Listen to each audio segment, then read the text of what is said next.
Hi, welcome to another episode of Hot Takes. From one Powell, my last video was about Lucy, to another. This one is about Jonathan.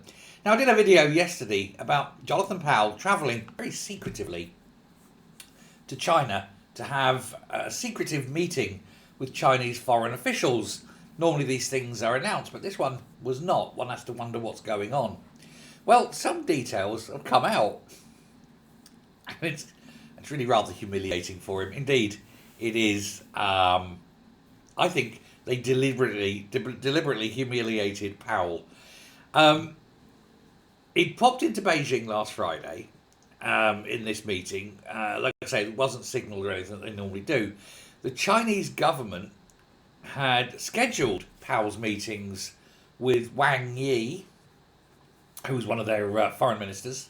This was supposed to be in the Great Hall of the People, in the Xinjiang room.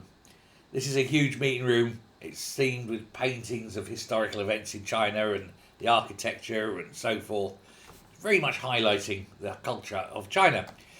And yeah, that's the same Xinjiang that's associated with the concentration camps where they're keeping the Uyghurs. Isn't that weird? Isn't that very odd that they should do that?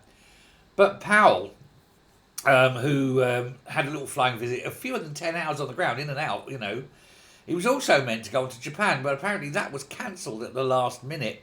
Apparently Japan were not over enamoured about this secretive Chinese jaunt, and they was like, we need to discuss this and rearrange. However, it turns out that while he was waiting to be met, he was basically put into what amounts to little more than a boot cupboard. They didn't want him wandering around. But he would have been forced to deliver the usual UK talking points about human rights. And he was doing that in that big Xinjiang room, which is talking about human rights in a room named after a region of China where human rights seem to be non-existent. Very embarrassing. But I think it's a special form of message from the Chinese government that they consider Powell totally under their thumb and not worthy. And it's just one of these things that you sit in boot cupboard till we're ready, and then we take you in and show you this is where we treat people badly in our country. You want to talk about human rights? Go on then. And they don't care, do they? They literally don't care. They are stirring the pot. And Powell doesn't know how to deal with it.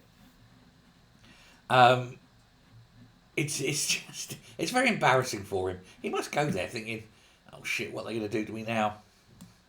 I don't know why they send him back. We don't want him. Anyway, let me know your thoughts. Thanks very much. Bye.